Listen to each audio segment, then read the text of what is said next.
The flowers were extravagant, the eulogies were full of lies, and the tears were fake.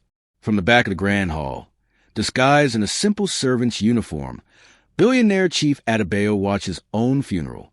He saw his wife, Folake, whispering urgently with her lawyer, her face a mask of calculated grief. He saw his sons, Bayo and Deji, already arguing over his stock portfolio in a shadowed corner. He saw his business partner, Mr. Okoro, smiling subtly as he shook hands, already positioning himself as the new king. They were all celebrating his death, but they had no idea the dead man was watching their every move. The Grand Adebayo estate on the outskirts of Lagos was a monument to power. Today, it was dressed for mourning. Hundreds of luxury cars lined the long, manicured driveway. Inside the main hall, the city's elite had gathered. Politicians, business rivals, and socialites mingled, their somber, expensive clothes a stark contrast to the greed glittering in their eyes. They spoke in hushed tones about Chief Adebayo's legacy, his ruthlessness, his genius. But what they were really thinking about was a power vacuum he had left behind. Disguised as a lowly serving staff member named Tund, Chief Adebayo moved silently among them, refilling champagne glasses. His disguise was simple but effective.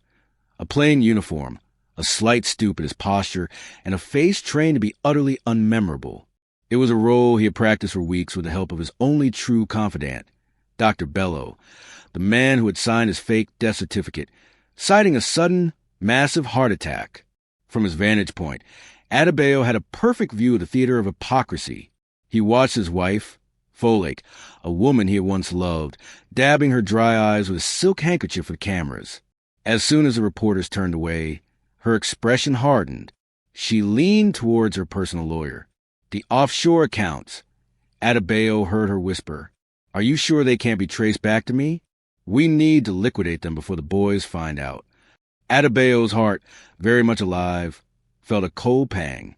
He had always suspected Folake's love was tied to his fortune, but to see it laid bare with his own coffin just meters away was a different kind of pain.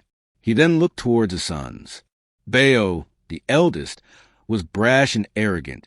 Deji was quieter but more cunning. They were not mourning their father. They were dividing his empire. "The oil subsidiary is mine by right," Bayo insisted. "You can have the real estate portfolio. It's slower money." "You're a fool," Deji hissed back. "The land is the real power. The oil will run dry, but the land remains." Adebayo sighed internally. He had given him everything, the best schools, unlimited funds, a life of unimaginable privilege. In return, he had raised two princes who were already fighting over a throne that was not yet cold. But amidst all this treachery, one small detail caught his eye. In the far corner, near the staff entrance, stood a young woman. She was one of the junior house cleaners, a girl named Amara. She wasn't part of the main ceremony, but she was standing there, silent and still. And unlike everyone else, she was weeping. Not loud, performative sobs, but real, silent tears that streamed down her cheeks. Adebayo was stunned. Why was she, of all people, genuinely sad? He barely knew her. To him, she was just one of the many faces that kept his vast estate running. But as he watched her, a memory surfaced, a small, almost forgotten incident from a few months ago. Flashback. He had been walking through the West Wing Gardens late one night, unable to sleep. He found Amara sitting on a bench, crying softly under the moonlight. His first instinct, as always, was to ignore her. An employee's personal problems were not his concern. But something in her quiet grief stopped him. He had approached her, his voice harsher than he intended. "What is the meaning of this?" Amara had jumped to her feet, terrified. "Chief, forgive me, sir. I did not see you. I will go." "I asked you a question," he had insisted, with a trembling voice. She explained that her mother, who lived in a small village miles away, was terribly ill. The local doctors couldn't help, and she couldn't afford to bring her to a proper hospital in Lagos. She had been working double shifts, saving every penny, but it wasn't enough. Adebayo had listened without a word. He looked at this young girl, whose biggest problem was a sick mother, and felt a strange, unfamiliar pang of something other than annoyance. He saw a flicker of the desperation he himself had felt as a young man. before he had built his empire. He had simply grunted and walked away, leaving Amara feeling even worse, certain she would now be fired. What she didn't know was that the next morning, Adebayo had made a single anonymous phone call. Her mother was transferred to the best private hospital in Lagos by a charitable foundation, all expenses paid. Amara never knew where the help came from. She had assumed it was a miracle, present day, and now she was mourning him. She was crying for the ruthless, cold-hearted man who had shown her a single, anonymous act of kindness. Her tears were the only real thing in this entire, grotesque spectacle. The funeral service finally drew to a close. His partner, Mr. Okoro, delivered a final, flowery eulogy about Adebayo's vision and unbreakable spirit, all while planning his corporate takeover. After the guests began to depart, Folake, now playing the role of the grieving widow, addressed the remaining staff. Her eyes scanned the room and landed on Adebayo. "You Tund," she said, her voice dripping with disdain. "Don't just stand there. Start clearing these glasses. This mess won't clean itself." Chief Adebayo, the owner of everything she saw, the man whose name was on the very walls of the mansion, simply bowed his head. "Yes, madam," he said, his voice a humble murmur. He picked up a tray and began collecting the empty glasses left by the people who had just celebrated his demise. As he worked, he caught Amara's eye across the room. She gave him a small, sad, sympathetic smile, a moment of shared humanity between two servants in the house of the dead. He smiled back, a cold, secret resolve hardening in his heart. The funeral was over, but his test had only just begun. The reading of the will was tomorrow, and that was when the real performance would start. The following morning, the atmosphere in the Adebayo mansion was even more tense than it had been at the funeral. The air was thick with greed and anticipation. Chief Adebayo's immediate family, his wife Folake and his sons Bayo and Deji, gathered in the grand library. They were all dressed in black, a theatrical performance of mourning that fooled no one, least of all the man serving them coffee, who was supposed to be dead. Adebayo, still in his disguise as a servant Tund, moved with quiet efficiency around the room. He placed cups on the ornate tables, his movements slow and deliberate, allowing him to hear every whispered word. He saw the barely concealed eagerness on their faces as they waited for the family lawyer, Mr. Abiola, to arrive. Mr. Abiola was the only other person, besides Dr. Bello, who was in on the entire plan. He was a man of impeccable integrity who had served Adebayo for over 30 years and was disgusted by the family's behavior. He arrived precisely at 10 a.m., his face a perfect mask of professional solemnity. "Good morning," he said, his voice grave. "We are gathered here to read the preliminary last will and testament of Chief Adebayo." Folake leaned forward. "Preliminary? What do you mean, preliminary?" "All will be explained," Mr. Abiola said calmly, opening his leather briefcase. He pulled out a document sealed with wax. As he began to read, Adebayo watched his family's expressions shift from greed to confusion, and then to outright fury. The will was an exercise in psychological torture. To his eldest son, Bayo, who craved control of the financial empire, Adebayo had left a collection of worn, childhood comic books. To Deji, the cunning son who loved art and property, he left his old, chipped gardening tools. And to his wife, Folake, who adored fashion and jewelry, he bequeathed his entire collection of garish, brightly colored socks from the 1980s. For a moment, there was stunned silence.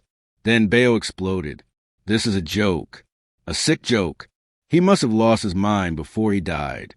We will contest this." Folake's face was pale with rage. "He wouldn't dare humiliate me like this. There must be another will. A real one." Mr. Abiola held up a hand for silence. "There is," he said, letting the words hang in the air. He continued reading from the document.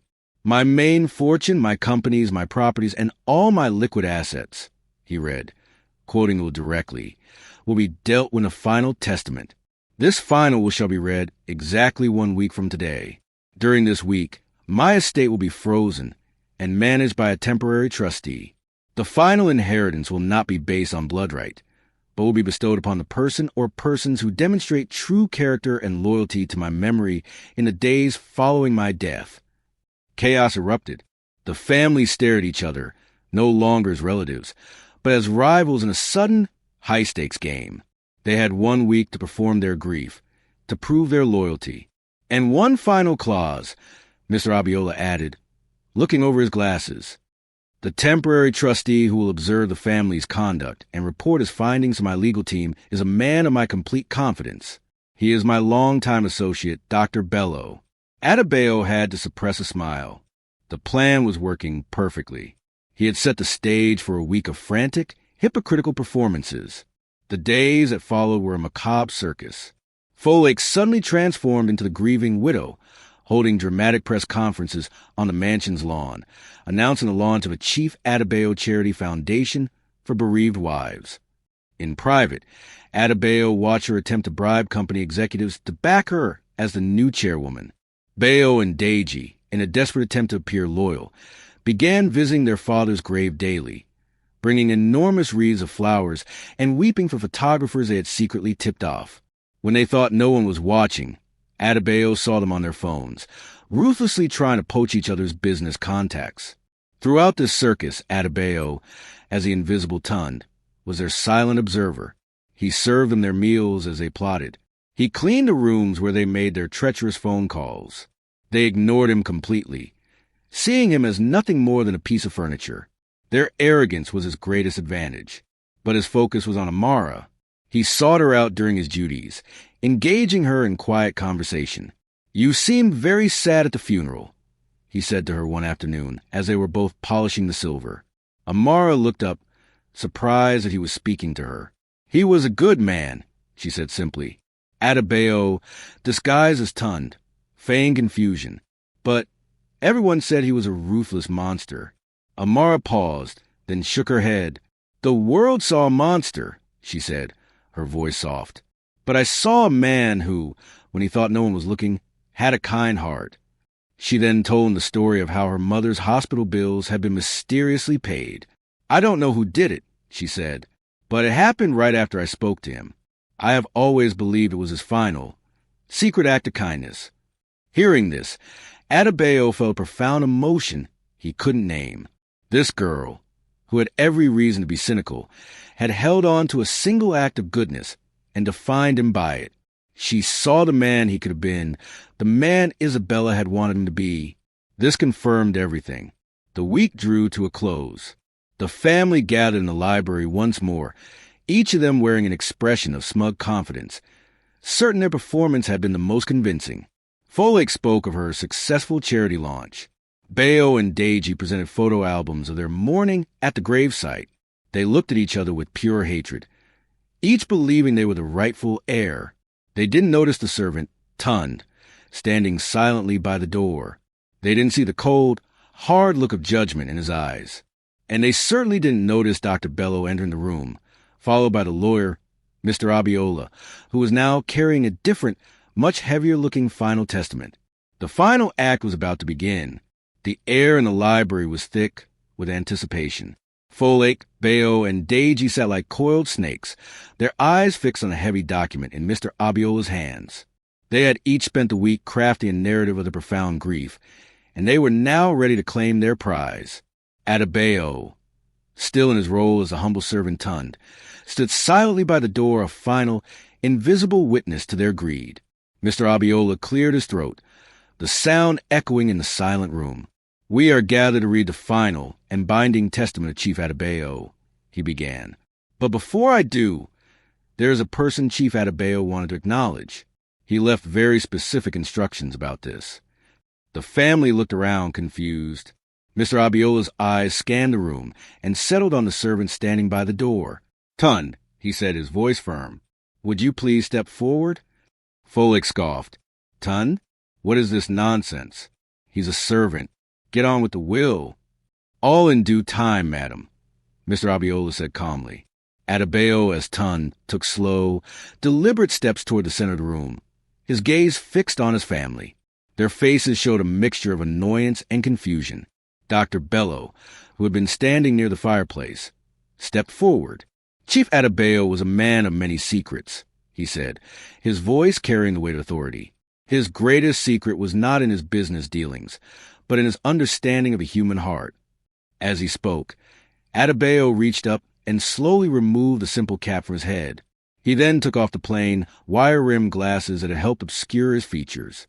He straightened his back, shedding the meek stoop he had adopted for a week. He stood tall, his powerful presence flooding the room. He was no longer Tund, the invisible servant. He was Chief Adebayo. The reaction was instantaneous and profound. Deji gasped, his face draining of all color.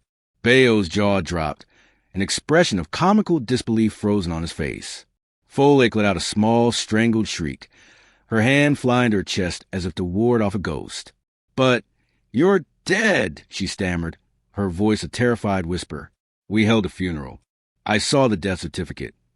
A document easily forged when your doctor is your only loyal friend," Adebayo said, his voice, no longer a humble murmur but a deep, resonant baritone, filled the room. He nodded towards Dr. Bello. "What is the meaning of this?"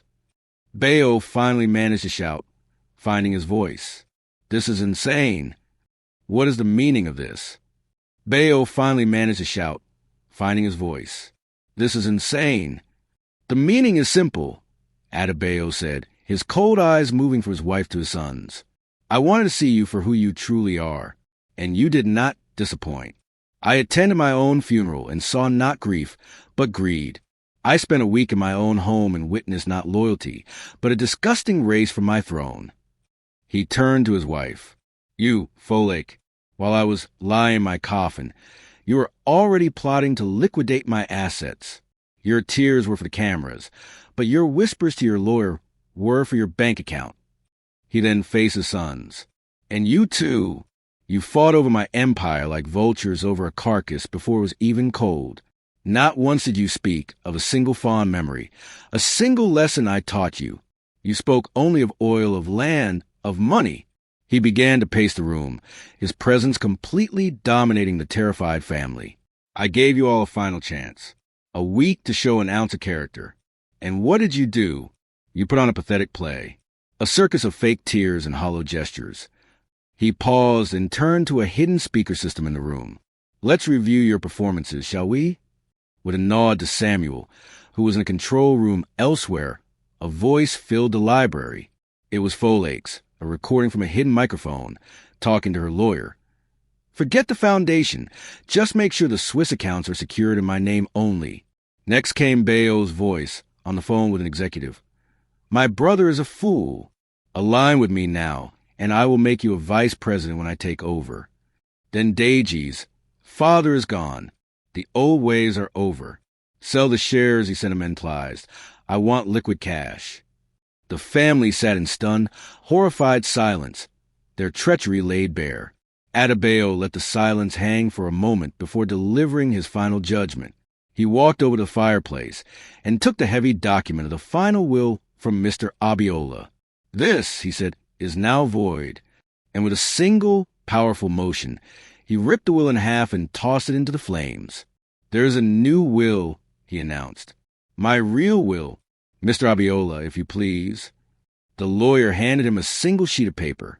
"To my wife, Folake," Adebayo read. "For your years of masterful performance, I leave you the one thing you have truly earned, a divorce.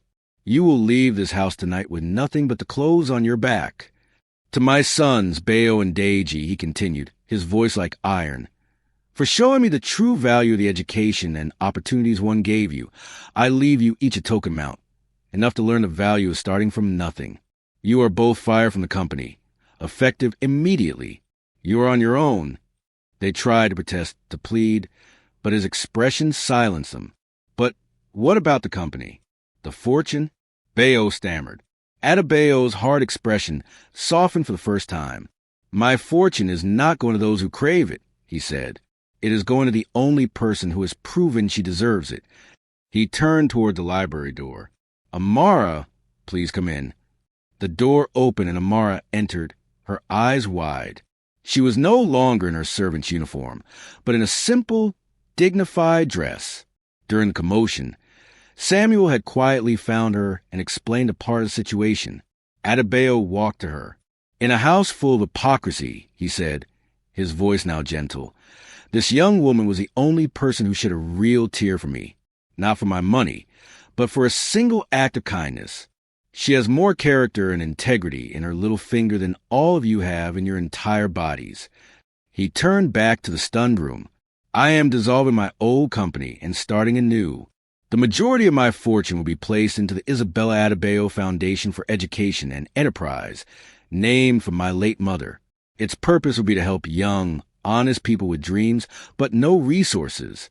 And the foundation's new chairwoman and CEO will be Amara. If the family had been shocked before, they were now catatonic. Amara herself looked as if she might faint. But, sir, I don't know anything about business. You know everything that matters, Adebayo said with a smile. You know kindness. You know loyalty. You know honesty. I will be your mentor. I will teach you the rest. Epilogue, 1 year later.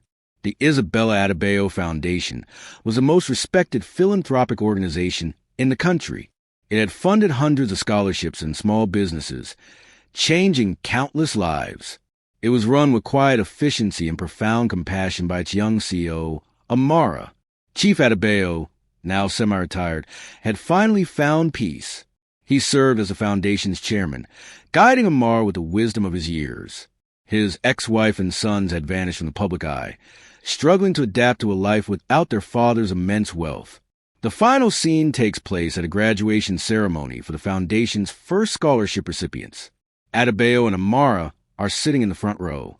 One of the young graduates, in her speech, thanks the foundation. They didn't just give us money, she says, her voice thick with emotion. They gave us a chance. They showed us that a kind heart is the most valuable asset of all. Adebayo looks at Amara, who is watching the students with tears of pride in her eyes. He had faked his own death to find one good person. In the end, he had not only found one, he had created a legacy that would nurture thousands more. For the first time in decades, Chief Adebayo's smile was genuine. He was no longer just a rich man. He was a wealthy one,